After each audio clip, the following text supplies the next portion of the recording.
Oi. Boa noite, meus irmãos. A graça e a paz do Senhor nos abençoe. Amém, queridos?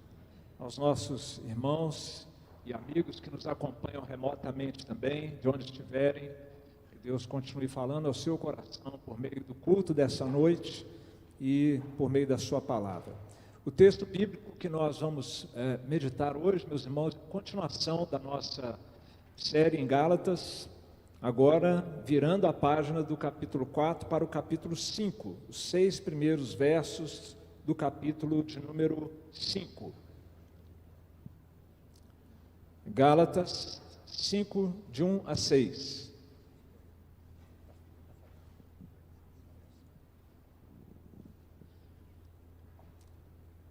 Para a liberdade foi que Cristo nos libertou. Gálatas 5. Permanecei, pois, firmes e não vos submetais de novo a jugo de escravidão. Eu, Paulo, vos digo que se vos deixar de circuncidar, Cristo de nada vos aproveitará. De novo, testifico a todo homem que se deixa circuncidar, que está obrigado a guardar toda a lei. De Cristo vos desligastes, vós que procurais justificar-vos na lei, da graça decaístes, porque nós, pelo Espírito, aguardamos a esperança da justiça que provém da fé, porque em Cristo Jesus nem a circuncisão, nem a incircuncisão têm valor algum, mas a fé que atua pelo amor. Oremos mais uma vez. Pai amado, nosso Deus, quando lemos na sua palavra que Jesus, quando iniciou o seu ministério, disse que o Espírito Santo estava sobre ele, para ungir, para pregar boas novas aos quebrantados de coração. E considerando que nós estamos todos aqui unidos a ele pela fé, pela aliança, nova aliança que acabamos de celebrar na ceia do Senhor, nós pedimos ao Senhor que esta mesma unção nos capacite a pregar boas novas nessa noite. E essa mesma unção nos dê corações quebrantados, para ouvirmos a pregação como a voz do Senhor e não a voz de homem, para que assim Jesus seja engrandecido em nossa igreja, em nossas famílias e no coração de cada um de nós. Lhe pedimos no nome dele. Amém, Senhor. Meus irmãos, água e óleo não se misturam. As pessoas que são dessa área dizem que são líquidos imiscíveis, nome difícil, né? Para dizer que são dois líquidos que eles não se dissolvem um no outro, tem densidades diferentes, a água fica embaixo, o óleo sobe, né? E essa é uma realidade aí do nosso dia a dia. Mas da mesma maneira como água e óleo não se misturam, o apóstolo Paulo vem martelando ao longo de 4 capítulos que buscar a Deus pela fé é uma coisa, e buscar a Deus pelo esforço próprio é outra coisa, e essas duas doutrinas da meritocracia ou da graça, esses dois sistemas de vida não se misturam, não dá para conciliar um com o outro. E se você acompanha a série até aqui, você sabe que era isso que os Gálatas estavam tentando fazer, sob a influência de falsos professores da Bíblia, de profetas do engano, que vieram exatamente semear essa ideia para eles. Não, dá para misturar assim, dá para conciliar uma coisa e a outra. E olha que eles nem viviam na época do politicamente correto, né? Onde você tem que fazer jogo de cintura para lá e para cá, para não ficar mal com as pessoas. E o apóstolo Paulo não sabia o que era isso, ainda bem, e ele não alisou. Não dá para conciliar, são dois sistemas de vida irreconciliáveis. E esse era o flerte, esse era o namoro que aquela igreja estava tendo com a doutrina da meritocracia, com o sistema da meritocracia, tentando conciliar com o sistema da graça. E esse é o problema de toda a humanidade. Todas as religiões do mundo, ou elas tentam simplesmente pelo esforço, ou quando ouvem falar de Jesus, até crentes, até presbiterianos, acham que no final das contas o que vai contar é isso, que você, você tem que ter fé em Jesus, mas você também tem que merecer. Aí você vai conversar com crentes antigos, membros de igreja há décadas, e se perguntarmos sobre a certeza da salvação, vão ficar inseguros, vão falar, não sei se eu mereço, ou eu acho que eu não mereço, por causa exatamente dessa confusão, desta má compreensão do que é o Evangelho de Cristo. Vamos fazer uma breve recapitulação, bem breve. Na última pregação que nós fizemos aqui, o pastor Davi, depois eu, no texto que nos antecede ao texto dessa noite, dos versículos 21 a 31, nós lemos aqui e recordamos sobre as duas alianças. A aliança feita por Deus com Moisés, a aliança da lei, e a aliança da promessa feita com Abraão.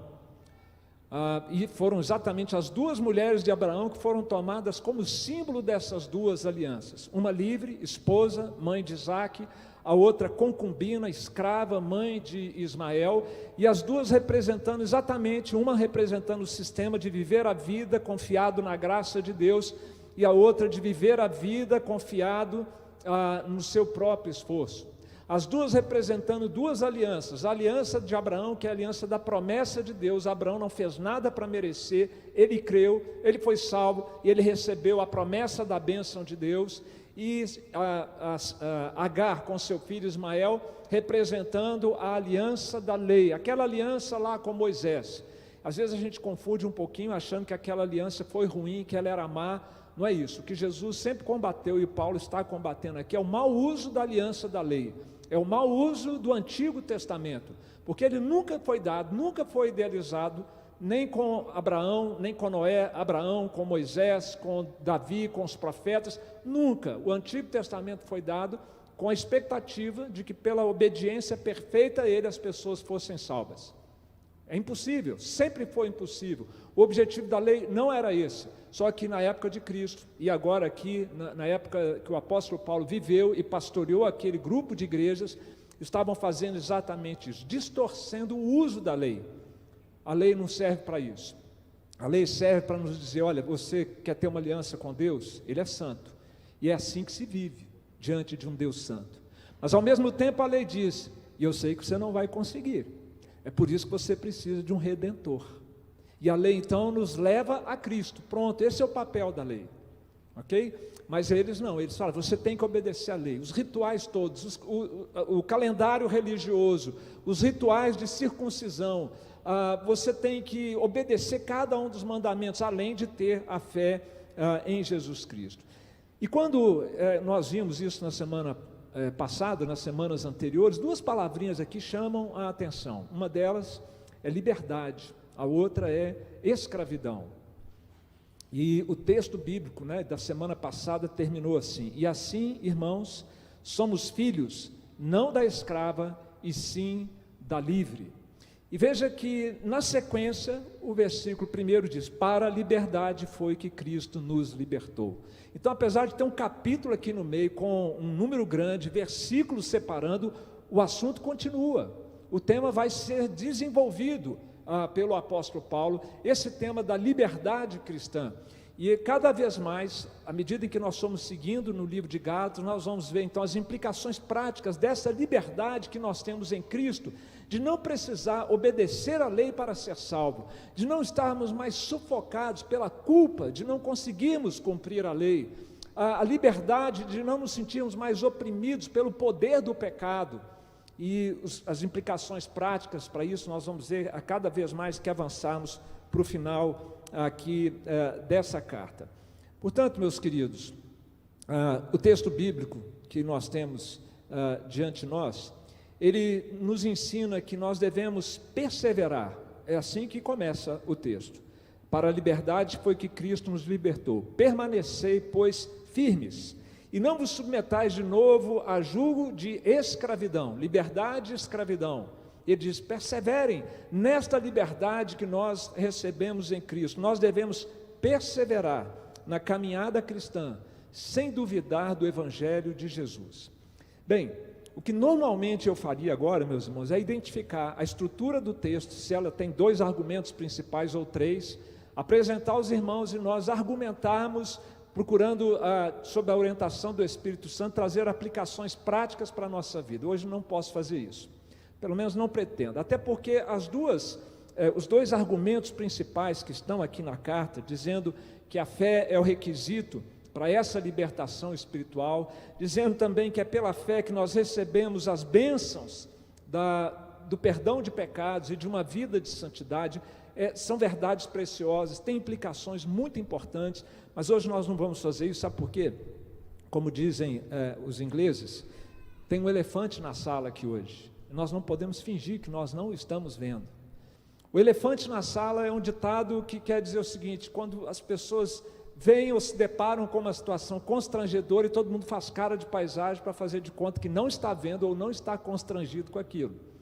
Mas quando Paulo diz aqui no versículo 4, de Cristo vos desligastes, e vós que procurais justificar-vos na lei, da graça decaístes, esse é o elefante aqui dentro hoje desse templo.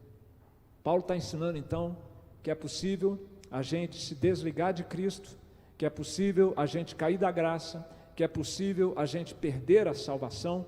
Então nós vamos sacrificar um pouquinho a exposição mais detalhada de todo o texto para focar nesta questão, uma vez que nós temos na nossa igreja gente chegando de muitas comunidades evangélicas, de grupos evangélicos, que não têm clareza de onde vieram, eles não ensinam com a clareza que nós ensinamos na doutrina reformada e que, baseando inclusive em textos como esse, ensinam que o crente sim pode perder a salvação. Abre o olho, porque amanhã você pode estar completamente perdido novamente.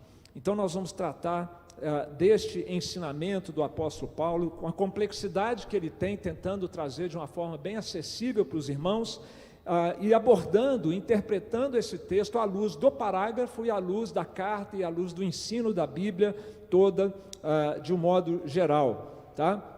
Essa é a doutrina que nós reformados chamamos de a doutrina da perseverança dos santos, ou da perseverança dos crentes. E eu vou mencionar 3 palavras agora, para as crianças anotarem, tá? As crianças que estão aqui presentes têm o seu caderninho. As que estão de casa a essa altura já devem estar assistindo a mini live Dia do Senhor, que está sendo transmitida simultaneamente com a pregação nas casas dos nossos irmãos. Se você não percebeu isso ainda, você que está em casa aí, acesse o canal, a página principal aí do nosso canal IPN Online, que vai ter lá um link da mini live de hoje, tá? E as 3 palavras são: a primeira, incrédulos; a segunda, garantia; e a terceira, absurdo. Parece que não tem nada a ver uma coisa com a outra, né? Mas a gente vai chegar lá, ok? Incrédulos, garantia e absurdos.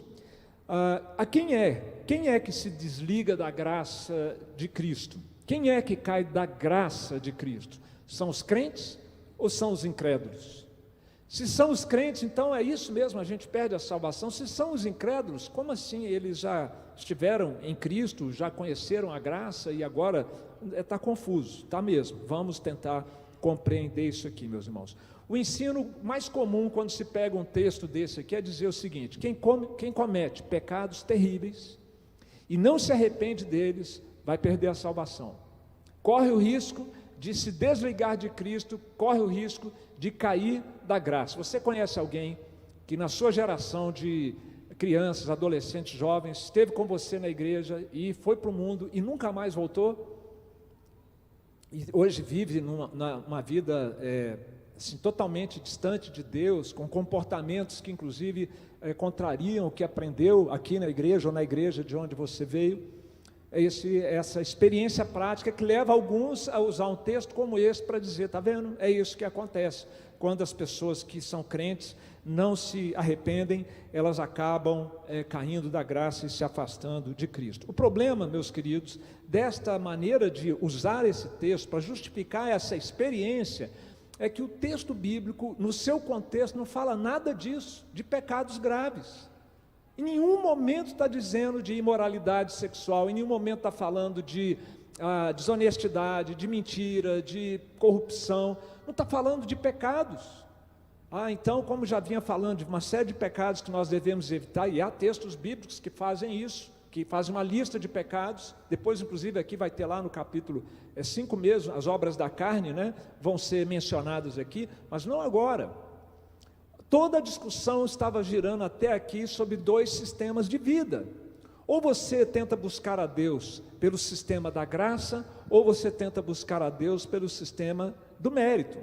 O do mérito é humano, é inventado, é idealizado pelas pessoas, é infrutífero, não vai dar em nada. Aliás, vai dar uma coisa muito terrível, que é a condenação eterna. O sistema da graça, ele foi idealizado por Deus, ele foi concedido para nós. E o problema é que quem começa, ouve o Evangelho, entende o Evangelho, se manifesta favoravelmente pelo Evangelho, e depois chega alguém e começa a alugar o ouvido dele, dizendo: olha, não é bem assim, você não pode descuidar dos mandamentos, você não pode descuidar do seu dízimo, você não pode descuidar do dia do Senhor, você tem que ter uma vida ali, senão você perdeu, já era a sua salvação. E essa pessoa então, que um dia aparentemente abraçou o Evangelho, aparentemente abraçou a graça de Deus, ela volta para esse outro caminho, se dirige para esse outro caminho, ela está se distanciando de Cristo, ela está optando por se distanciar de Cristo, ela está optando por não se apoiar na graça de Deus, e sim se apoiar no seu esforço. E a prova disso é que Paulo chama essas pessoas aqui de irmãos, chama de irmãos, e ele, por tudo que ele diz aqui, dá a entender que eles não tinham caído da graça, que eles não tinham se desligado de Cristo. Paulo está alertando: não façam isso, porque quem faz isso, de fato, é porque nunca conheceu a Cristo e nunca experimentou a graça de Deus. Não é possível se desligar da graça de Deus, não é possível se afastar de Cristo em definitivo, se a pessoa é de fato uma nova criatura e ela recebeu a ação de Deus na sua vida. Veja o verso 4 diz: de Cristo vos desligastes, vós que procurais justificar-vos na lei, da graça decaíste. Qual é o motivo que levou essas pessoas a serem advertidas pelo apóstolo Paulo? Foi algum pecado de ordem moral, relacional? Não, foi o fato de elas quererem justificar a si mesmos, quererem estabelecer um processo de autossalvação, de fazer por onde merecer. É pecado isso, mas esse é um pecado específico, que tem a ver com a maneira como a pessoa está buscando a Deus, a maneira como a pessoa quer ficar bem com Deus. E ao contrário, na carta de Gálatas, no capítulo 2, verso 16, olha que contraste interessante.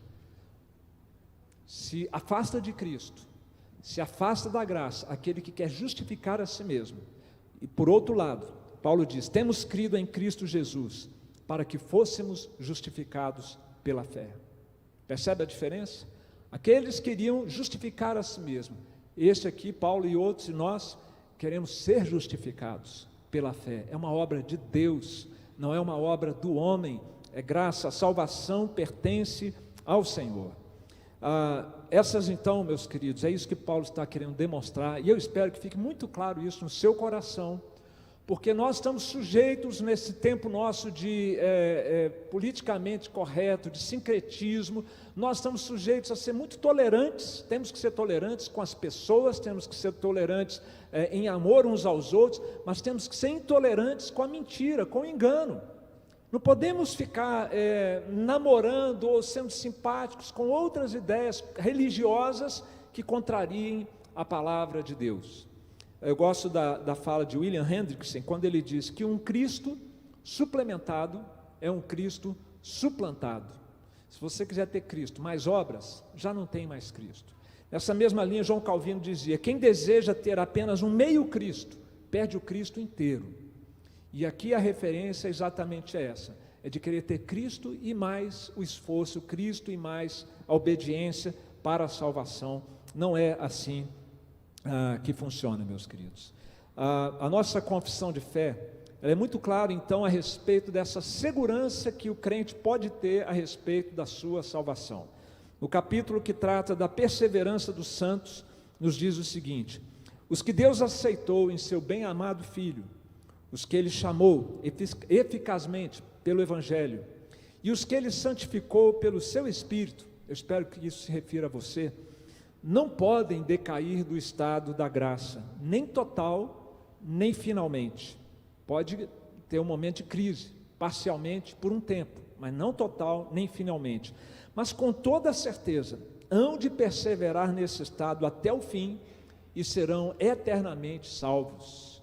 Essa é a doutrina da perseverança dos santos. Portanto, quando eu dei a primeira palavrinha como sendo incrédulos, o que eu estava tentando traduzir é que essa experiência de se desligar de Cristo, ou se afastar de Cristo, e de decair da graça, é uma experiência apenas de incrédulos. Podem até ter começado aparentemente a crer, mas no fundo, não eram verdadeiramente crentes. Muito bem, a segunda palavrinha nossa aqui é garantia. Aqui garantias, de onde vem a nossa segurança, a nossa garantia de que a nossa salvação não se perde? De que isso aqui não se refere a uma possibilidade que acontece com a gente por causa de algum pecado cometido. A garantia vem, meus queridos, da forma como Deus se relaciona conosco por meio de alianças. Se nós entendermos o que é uma aliança de Deus conosco, nós vamos ficar absolutamente seguros da nossa salvação. As alianças de Deus começaram com a humanidade, começaram com Adão, lá no jardim. Ele quebrou aquela aliança da criação. Deus não desistiu de nós, e Ele fez ali com Adão mesmo, uma nova aliança, a aliança do começo. Ele disse: o descendente da mulher, da sua mulher, vai esmagar a cabeça da serpente e vai erradicar o mal que acabou de entrar no mundo. E depois Deus vai renovando essa aliança com Noé, Deus renova essa aliança com Abraão, Deus renova essa aliança com Moisés, renova essa aliança com Davi. E sempre que Deus faz ou renova uma aliança, sabe o que tem? Sacrifício de animais. As alianças de Deus são um pacto que Deus faz em nosso benefício, com derramamento de sangue, e Ele o faz soberanamente, não depende de nós. E tem um episódio que descreve bem como Deus trata essa questão da aliança, que é assim, ele é estupendo, muito interessante. Ele é complexo da gente entender sem estudar um pouquinho, os comentários, mas lá em Gênesis 15, quando Deus faz uma aliança com Abraão, você lembra dessa passagem? Que Deus mandou Abraão pegar 2 aves e 2 animais, partir no meio, colocar metade de um lado, a outra metade de um lado, um de frente para o outro, e no meio um caminho. Era assim que as pessoas faziam alianças na antiguidade. Eles matavam um animal, dividiam o animal no meio, e você dá para imaginar o sangue, inclusive fala que as moscas, os animais ali começaram a perturbar aquilo dali. Foi um momento assim tenso ali com Abraão. E na hora de passar, então, as 2 pessoas passavam pelo meio dos animais, e eles chegavam lá no final e falavam: que assim aconteça conosco, se nós rompermos essa aliança. Morte. Eles se auto-amaldiçoavam no caso de haver uma quebra da aliança. Quem quebrasse a aliança estava amaldiçoado. E quando Deus fez a aliança com Abraão, que é a mesma aliança nossa, você sabe disso, né? A aliança, essa aliança aqui, a nova aliança, é nada mais nada menos, ela é nova no sentido de que ela é a renovação desta aliança de Deus com Abraão. Deus pregou o evangelho para Abraão, e Abraão creu, e ele foi salvo com base no mesmo evangelho que você e eu. Pois quando chegou a hora então de Abraão passar e de Deus passar, sabe o que aconteceu? Uma chama de fogo passou pelo meio dos 2 animais, e Abraão não passou ali, porque Abraão não tinha como dar essa garantia para Deus, ele não tinha como prometer para Deus que ele ia honrar esta aliança, e Deus não esperava isso dele. Deus sabia que para aquela aliança ser cumprida e consumada, teria que vir o Messias, seria pela vinda do Messias, e algo que o Messias nos daria, que nos capacitaria a cumprir, mas antes disso não. Então só Deus passou. Ele é o único fiador das alianças que Ele faz conosco, Ele é que garante a aliança que Ele faz conosco. Por isso, quando Paulo diz aqui que de Cristo vos desligastes, ele não está se referindo a uma possibilidade de que alguém rompa a sua aliança com Cristo. Isso é impossível, porque ela não foi firmada com base na nossa capacidade de perseverar até o final, meus irmãos. Esta capacidade, ela vem de Deus, e por isso só Deus passou ali entre os animais. Então quem compreende a maneira como Deus trata com as alianças, não tem dúvida sobre a sua segurança de salvação se ele já entregou sua vida a Cristo verdadeiramente. Na carta de Gálatas nós vimos isso, no capítulo 3, verso 15, Paulo diz assim: ainda que uma aliança seja meramente humana, uma vez ratificada, ninguém a revoga ou lhe acrescenta alguma coisa. Se a aliança humana não pode ser revogada, quanto mais a nossa aliança feita com base na fidelidade do nosso Deus e não na nossa fidelidade. E no verso 17, digo isto, uma aliança já anteriormente confirmada por Deus, a lei que veio 430 anos depois, não a pode abrogar, não a pode cancelar, de forma que venha a desfazer a promessa. A aliança com Cristo não pode ser anulada, não se desliga de Cristo, e por isso é que alguns preferem, com todo esse contexto, chamar a nossa doutrina não de perseverança dos santos, mas de perseverança de Deus. É Deus quem persevera por nós, é Ele quem não desiste de nós. Talvez já tenha passado na sua cabeça a vontade de ir embora, deixar desse negócio de ser crente, de seguir a Deus, e do mesmo jeito que o pensamento veio, foi embora, porque Jesus, com seu Espírito Santo, nos impulsiona na perseverança. E aqui está um desdobramento da aliança, exatamente a dádiva do Espírito Santo de Deus para nós. Aqui isso está mencionado também aqui no verso de número 5, porque nós, pelo Espírito, aguardamos a esperança da justiça que provém da fé. É o Espírito Santo de Deus que é dado ao crente quando ele crê, quando ele se arrepende, quando ele faz uma aliança com Jesus, que vai sustentá-lo nesse caminho, que vai ajudá-lo a obedecer como Adão não conseguiu obedecer, como Abraão não conseguiu, embora fosse um crente, como nenhum dos santos do passado conseguiu, da mesma maneira que nós podemos conseguir, porque nós recebemos o Espírito Santo de Deus.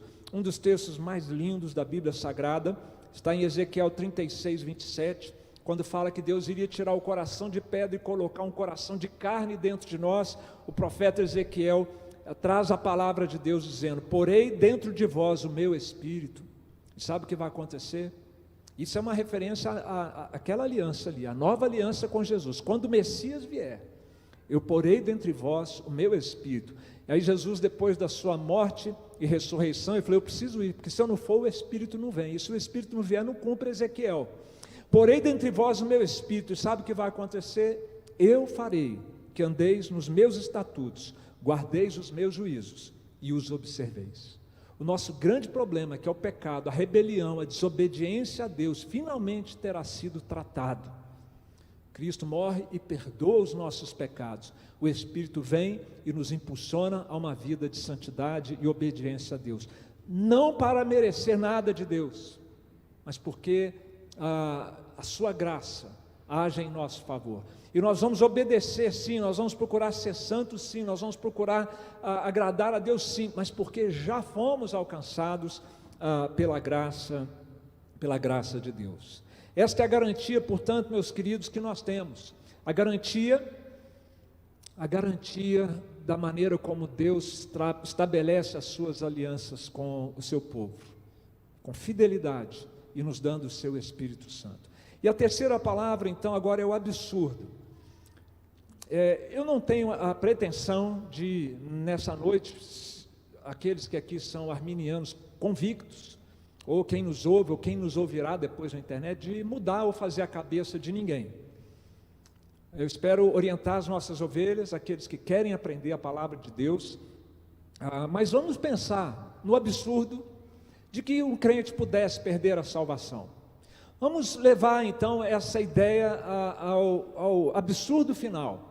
Se de fato alguém, porque cometeu pecados, não se arrependeu deles, são pecados, ou até se arrependeu, ficou mal, mas são pecados muito graves, né? O pessoal começa a ir por esse caminho também. Suponhamos que fosse possível se desligar de Cristo e cair da graça. No final das contas, quem chegasse lá na eternidade, em pé, diante de Deus, nós temos que bater palma, né? Você conseguiu, você não conseguiu. E por que alguns iriam conseguir e outros não? se não depende da graça de Deus, se não depende da fidelidade, depende do empenho pessoal de cada um, é porque alguns têm uma energia moral e espiritual maior. Algumas pessoas são mais dedicadas, levaram mais a sério, palmas para elas. E aconteceria algo que é inadmissível no Evangelho: o ser humano ter alguma glória na sua salvação. Ao Senhor pertence a salvação. E sabe quem falou isso? Jonas. E sabe onde ele estava?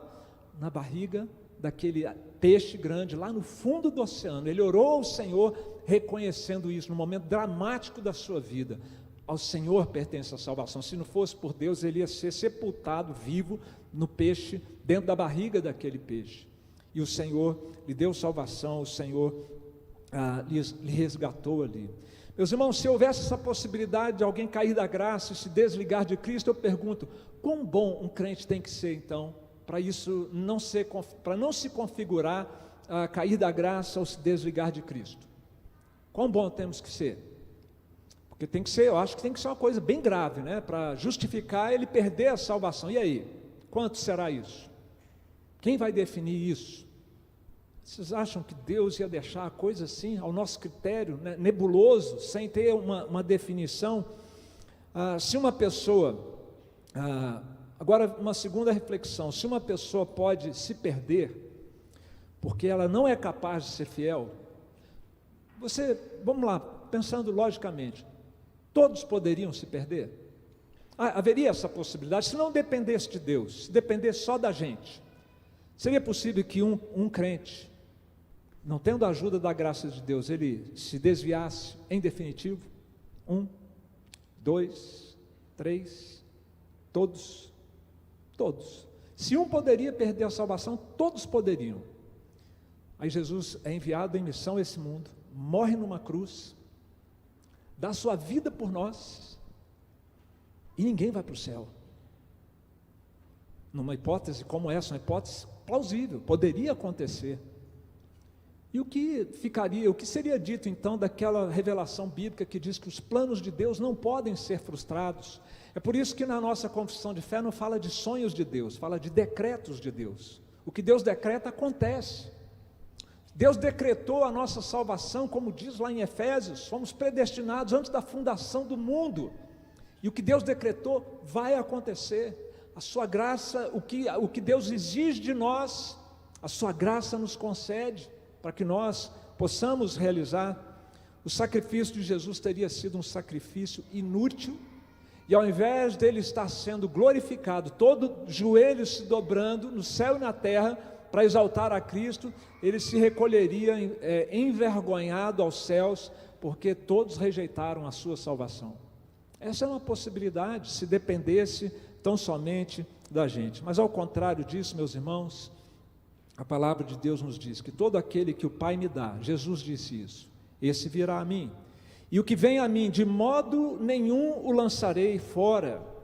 Também Jesus, usando uma figura muito bonita da Palestina, do pastor e das ovelhas, quando os pastores se reúnem na hora do almoço, num lugar mais com sombra, água, para as ovelhas refrescarem, e depois na hora de ir embora o pastor chama, e a ovelha pode estar misturada lá com 5, 10 rebanhos, ela sai do meio daquela bagunça e segue o seu pastor. Vós não credes, porque não sois das minhas ovelhas, as minhas ovelhas ouvem a minha voz, eu as conheço, e elas me seguem, e eu lhes dou a vida eterna, jamais perecerão. Jesus não tem dúvida sobre isso, e ninguém as arrebatará da minha mão. Não se desliga de Cristo, não se cai da graça. Se você está na mão do Senhor Jesus, aquilo que meu Pai me deu é maior do que tudo, e da mão do Pai ninguém pode arrebatar. E eu e o Pai somos um. O Pai e o Filho estão unidos na preservação da nossa fé, da sua fé. Você pode ter momentos de vacilo, momentos de insegurança, momentos de incredulidade, mas se você tem o Espírito Santo de Deus, o Filho e o Pai estão te segurando firmemente nas mãos dele, para que você não se desvie. O apóstolo Paulo, anos depois, ele vai ensinar a mesma coisa em outras palavras. Estou plenamente certo de que aquele que começou boa obra em vós há de completá-la até o dia de Cristo Jesus. Tem espaço aqui para dúvida, tem espaço aqui para retrocesso, para abandono da fé. E aí talvez alguém assim que ainda não assimilou bem essa doutrina bíblica pode dizer assim: mas e aquelas pessoas que se desviaram? Eu conheço, cantava na igreja, lia a Bíblia, orava, pregava, era líder, era um crente, se afastou e morreu longe de Cristo. Bom, deixa a Bíblia responder isso para nós. Eles saíram do nosso meio, entretanto não eram dos nossos, porque se tivessem sido dos nossos, teriam permanecido conosco. Todavia, eles se foram para que ficasse manifesto que nenhum deles é dos nossos. Não eram crentes verdadeiros, eram crentes de igreja, mas não eram novas criaturas, não eram discípulos do Senhor Jesus Cristo. O reverendo Augusto Nicodemos, ele arrematando essa questão, ele diz assim: se alguém consegue negar Jesus Cristo e abandonar o Evangelho para seguir outro sistema, isso apenas revela que ele nunca realmente foi de Cristo. Para terminar, meus irmãos, nós precisamos aplicar essa mensagem, não apenas para que fique bem clara a doutrina bíblica, mas que isso se traduza na nossa vida prática. E o próprio texto bíblico propõe as implicações práticas para esta reflexão. A primeira delas está no versículo 1: permanecei, pois, firmes, e não vos submetais de novo a julgo de escravidão. A questão aqui é doutrinária, a questão aqui é artigo de fé, e o apóstolo Paulo, o Espírito Santo nos ensina por meio dele: cuide da sua fé, fique firme na doutrina que você tem aprendido na palavra de Deus. E quando você se sentir vacilante, quando você sentir que a sua fé está ali meia fraquinha, devora, come a palavra de Deus, porque a fé vem pelo ouvir e ouvir a palavra de Deus. Não vamos ser crentes imaturos, meus irmãos, não vamos ser crentes que aceitam qualquer novidade ou que esperam por novidades a cada fase da vida cristã, buscando sejam novidades, unções, revelações. Vamos ficar firmados, meus queridos, na doutrina da palavra de Deus, vamos ficar firmes nas condutas santas que a palavra de Deus nos ensina, vigiando para que condutas pecaminosas não nos façam voltar para uma vida de escravidão. Essa é a primeira aplicação: permanecei, pois, firmes, firmes na doutrina e consequentemente na vida cristã. A segunda aplicação, no verso 5: porque nós pelo Espírito aguardamos a esperança da justiça que provém da fé. Aguardamos a esperança. O crente, ele não vive olhando para o umbigo, ele não vive olhando um palmo na sua frente, ele vive com os olhos na eternidade, e o que está vindo para nós na eternidade é a nossa salvação. Ela já é nossa, mas nós não a experimentamos completamente ainda. Falta a ressurreição do corpo, falta a erradicação do pecado de dentro de nós. Então, alimente a sua expectativa da eternidade.